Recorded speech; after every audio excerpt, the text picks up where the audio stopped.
Assalamualaikum warahmatullahi wabarakatuh. Ketemu lagi dengan gue The Presiden dalam acara Jualan The Brand. Banyak pertanyaan kemarin masuk ke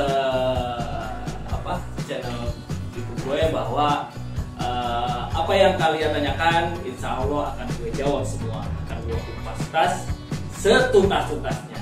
Kupas tuntas perihal dari awal pembentukan Slang Face Lab Sukabumi dari tahun 1998 sampai sekarang 2020. So, saksikan terus Jualan The Press.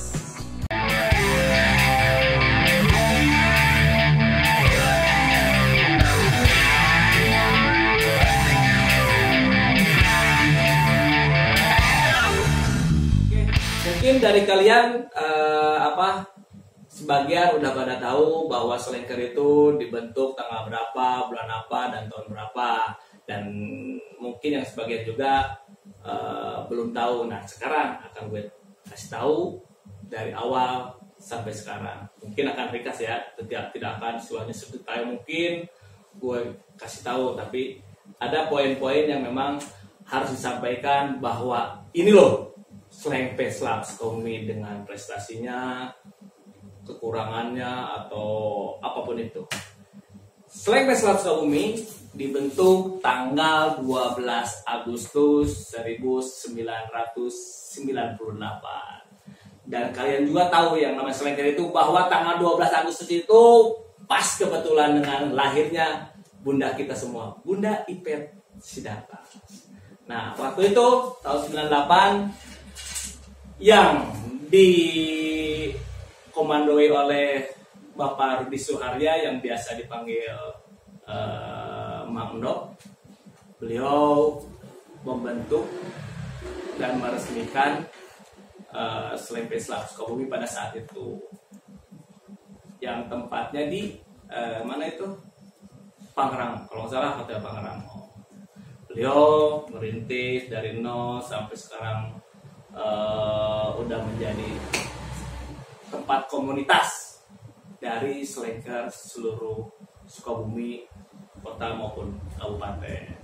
Nah, Endo sendiri pada saat itu beliau bercerita bahwa beliau membuat Slanker itu atas dasar hobi, karena beliau juga pada saat itu memang Slanker sejati. Padahal pada saat itu beliau sedang kerja di salah satu pabrik elektronik. Sampai istilahnya beliau untuk membela atau mewujudkan Slanker itu untuk mewujudkan impian beliau.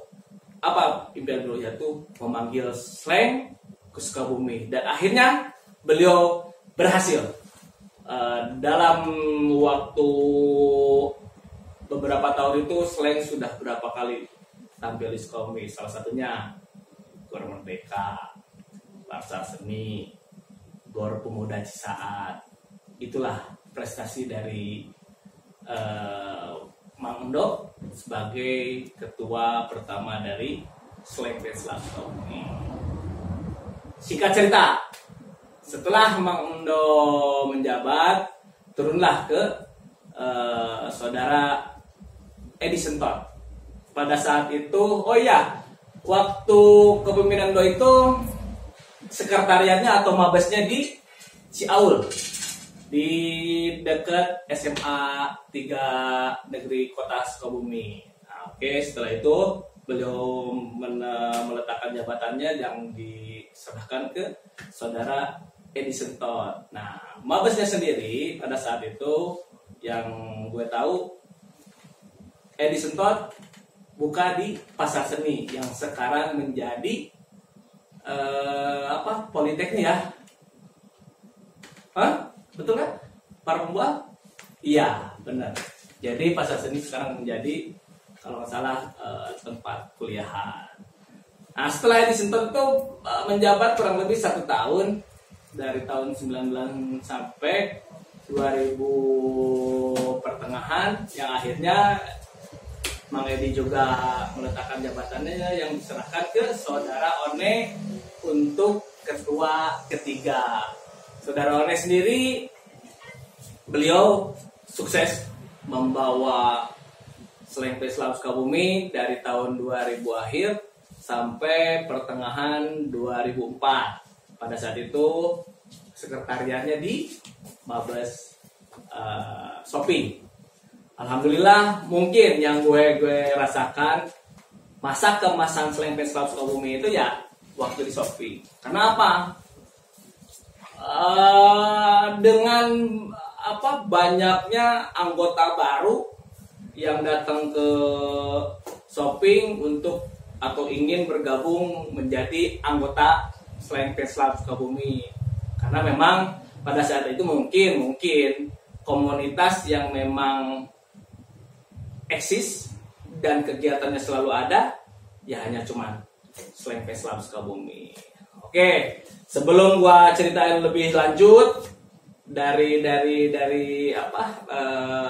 perjalanan di Shopping, kita lihat dulu ya. Gua mau ngerokok dulu biar santai, tegang gua. Nah, mana rokok. Aduh. Sunutkeun heula atuh sunutkeun heula. Sabari ngopina, kono siapkeun. Kumaha ya. Oke, para pokoknya jangan santai aja biar gua enak, santai, nggak tegang. Nah, ada juga kan yang melihatnya tidak terlalu tegang juga. Jadi masalah. Yang ngerokok yang enggak. Yang penting yang ngerokok sehat, yang tidak ngerokok pun sudah sehat. Itu aja. Oke, kita kopi dulu bentar. Sponsor kumpul ya. Sponsor kumpul.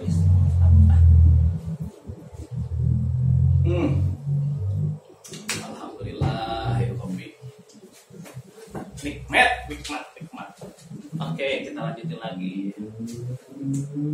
Saudara One menjabat dari tahun 2000 akhir, bisa dibilang 2001 awal sampai 2004 pertengahan. Nah, setelah itu One juga meletakkan jabatannya di tahun 2004 yang pada saat itu sebenarnya harusnya saudara Yudi yang menjadi pengganti One, karena memang tidak ada pemilihan. Karena Yudi atau saudara Yudi itu memang tidak sanggup, mungkin dengan aktivitas kesibukan beliau, akhirnya tidak bersedia untuk melanjutkan kepemimpinan saudara One. Yang akhirnya pada saat itu juga saudara Yudi menyarankan untuk pemilihan.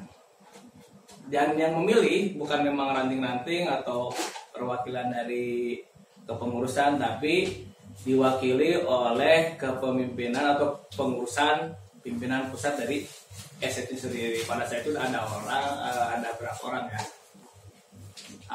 6 atau 7 orang kalau nggak salah.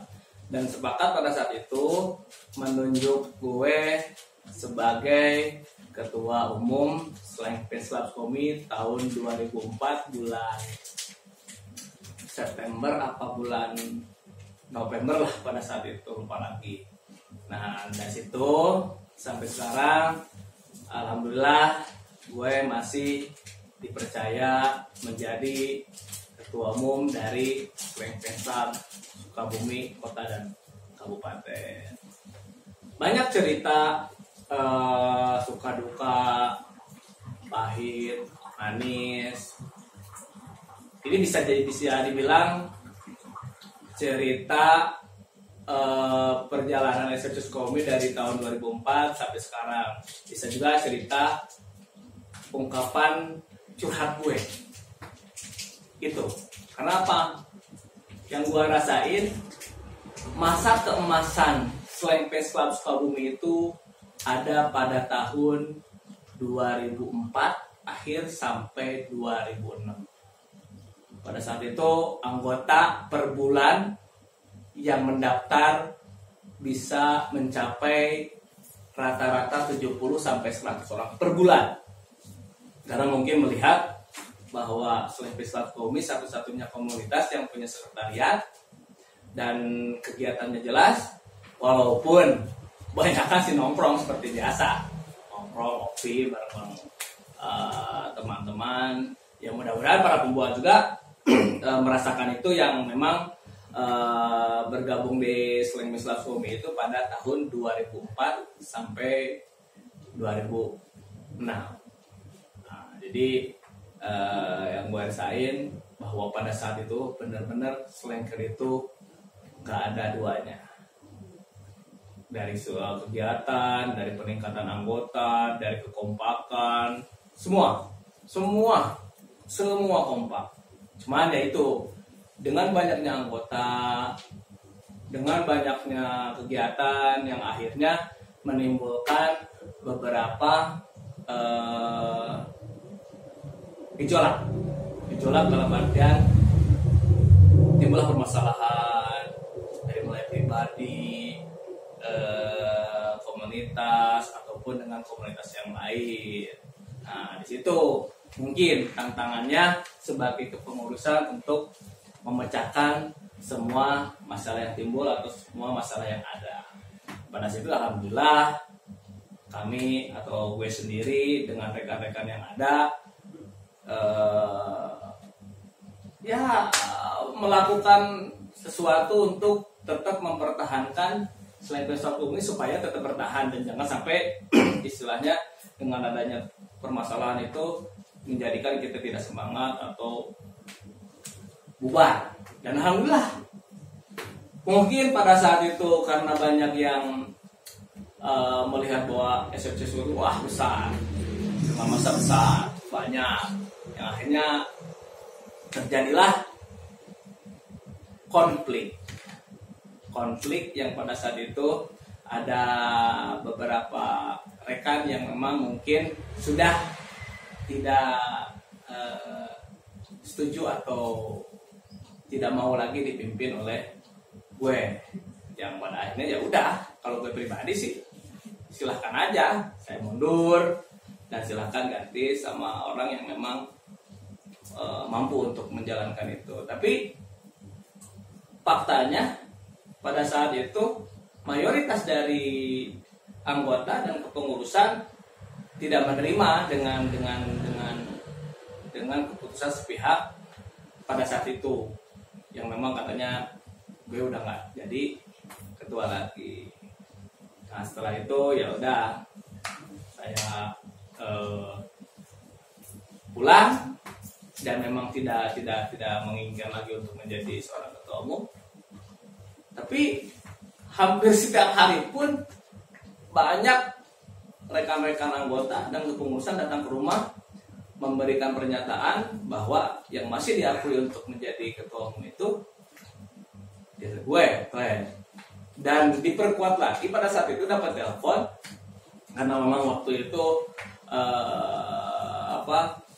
masih ada komunikasi dengan Pulau Biru oleh Sekjen pada saat itu Mas Andre, bahwa beliau bilang Luet yang masih tercatat resmi menjadi seorang ketua SFC Sukabumi. Dan pas hari itu juga Mas Andre bilang bahwa kalau memang ada pernyataan dari para ranting, ketua-ketua ranting atau anggota, lebih bagus lagi, dan Luet harus ke Potlot menemui Bunda. Dan akhirnya gue bersama beberapa rekan datanglah ke Pulau Biru untuk menjelaskan akar permasalahan yang memang kenapa sampai terjadi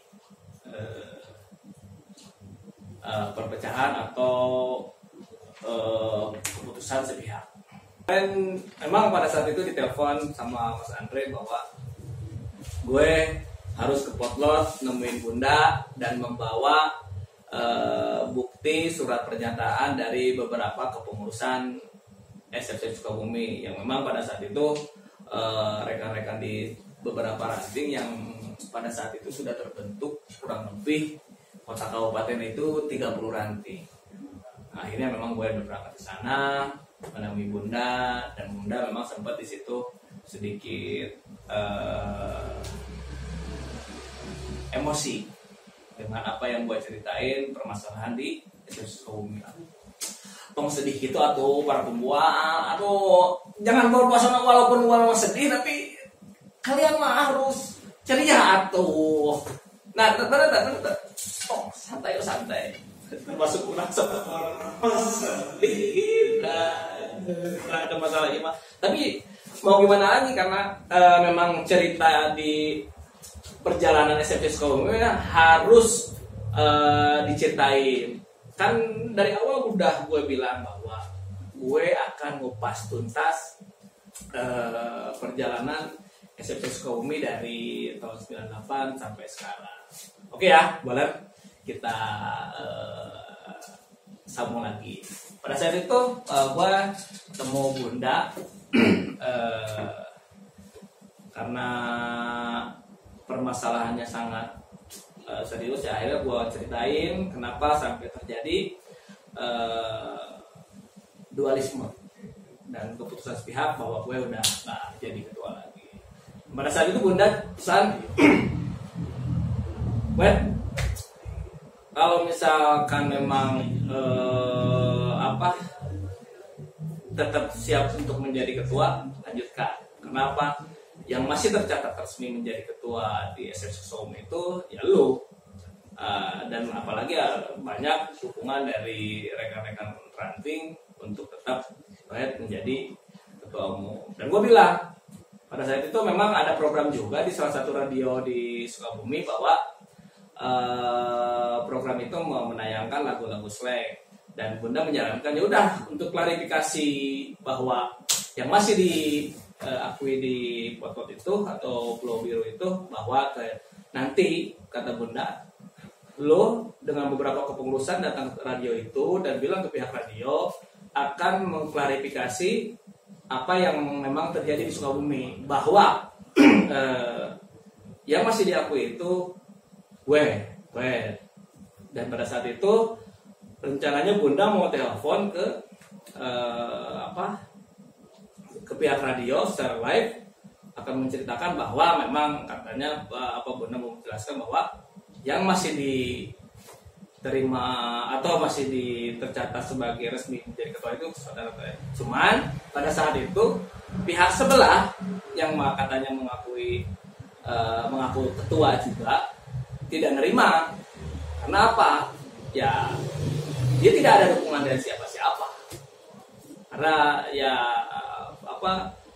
dia dipilih hanya oleh 3 ranting apa 2 ranting pada saat pemilihan, itu pun tidak ada calon yang lain secara aklamasi, dan mengaku ke beberapa pihak bahwa dialah yang menjadi ketua pengganti gue.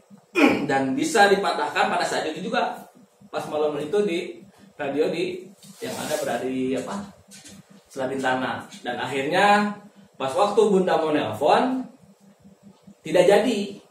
Karena apa? Karena dari pihak sebelah sudah mengakui bahwa ya udah, gue nerima bahwa gue memang bukan ketua resmi.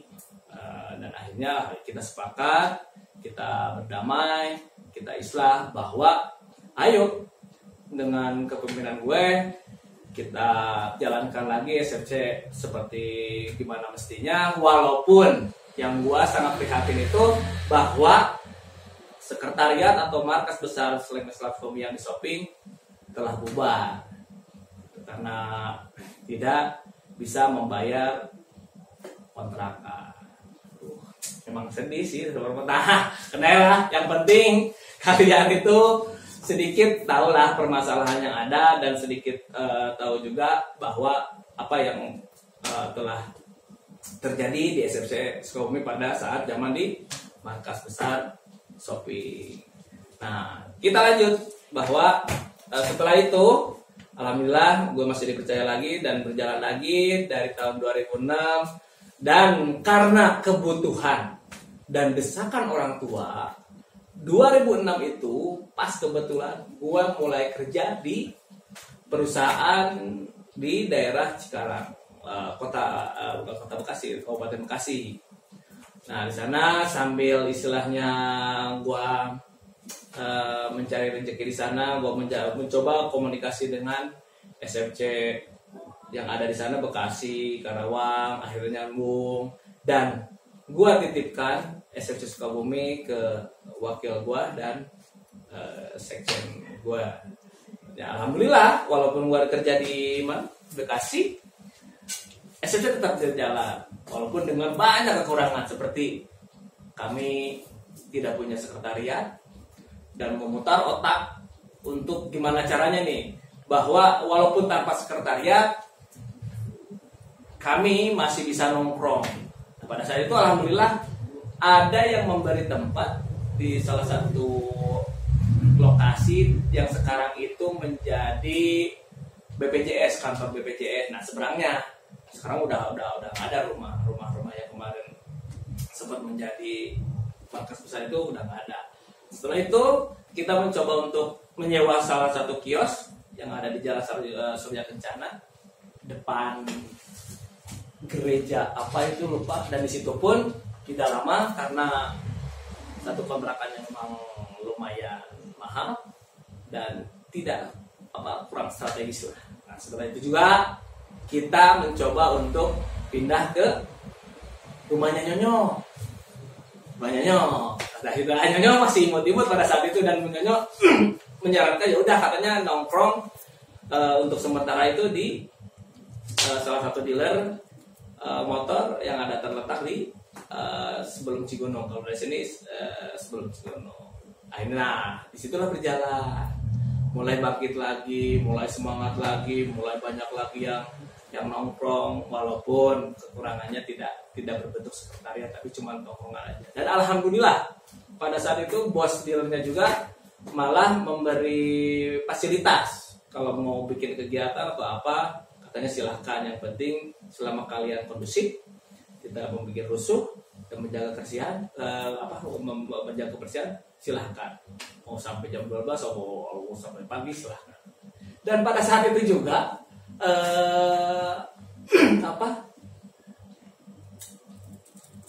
situasi di SFC Sukabumi itu mulai kondusif, mulai enjoy lagi, dan adanya terbentuklah pada saat itu juga Paguyuban Selengker Jawa Barat, dan kita rame-rame datang ke kegiatan Paguyuban Selengker Jawa Barat. Dan ada juga pada saat itu juga ada konser yang diselenggarakan di mana Lapang Merdeka, terus di Secapa juga. Dan waktu itu ada konser dari tahun 2006 sampai 2008 berturut-turut ada konser di Sukabumi. 2006, 2007, 2008. Dan pada saat itu juga gue 2008 menikah dengan bini gue yang sekarang. Dan itu pun ya perjalanannya dari SFC Sukabumi. Mungkin karena jodoh atau apa, gue hidup di Selengker, gue menjalankan Selengker, dan akhirnya menemukan jodoh di Selengker juga. Walaupun ya bini gue bukan anak Selengker, tapi ketemu pas memang acara konser Seleng di Sukabumi, dan ada baksos juga di sini, dan markas besar di sini yang di Cemerlang. Nah, setelah perjalanan itu sekian lama lah tidak mempunyai sekretariat, akhirnya pas 2013 kami dapat rezeki, ada sumbangan. Pada saat itu disumbang oleh Bapak Wakil Wali Kota. Walaupun memang tidak semua mau dibayar oleh Bapak Wakil, tapi alhamdulillah Pak Wakil memberi bantuan setengahnya dari biaya kontrakan yang ada, yaitu di Jalan Cemerlang, Kubang, dekat atau sampingnya Polsek Wardoyo. Alhamdulillah 2013 berjalan sampai 3 tahun, akhirnya kami sampai tidak bisa membayar kontrakan, akhirnya pindah lagi dari ruangan yang besar ke ruangan yang kecil. Tapi yang penting mah ayalah atau ada gitu sekretariat, jadi untuk harus terfokus, sekretariat itu besar atau gimana, enggak. Akhirnya pindahlah ke sampingnya, tepat sampingnya, cuma ruangannya agak kecil, ya sesuai lah dengan bayaran kontrakan segini itu mah. Tidak ada, alhamdulillah kita pindah ini sampingnya dengan kontrakan lebih murah. Nah di situ perubahan yang paling besar di SMC Sukabumi setelah pindah ke sekretariat yang mau ke sini, tapi membawa berkah dan membawa hokinya sendiri. Kenapa? Dari mulai tidak ada apa-apa, sekarang ada apa-apa. Seperti dulu ini nggak ada brandingan, alhamdulillah kita percaya kerjasama dengan salah satu sponsor produk rokok. Berjalan, kita memberikan yang terbaik juga sama perusahaan sponsor, dan sponsor pun memberikan apa yang memang kami ajukan, dan alhamdulillah hampir semua program yang kami ajukan diterima oleh pihak sponsor. Ya sampailah seperti ini, sampai istilahnya ada punya alat band, terus ada kegiatan hampir ya setiap bulannya ada kegiatan. Per tahunnya kita juga ada kegiatan seperti anniversary, jambore, dan itu memang kegiatan rutin dari Selengke Love Commit setiap tahunnya. Santai dulu, kita ngobrol bareng.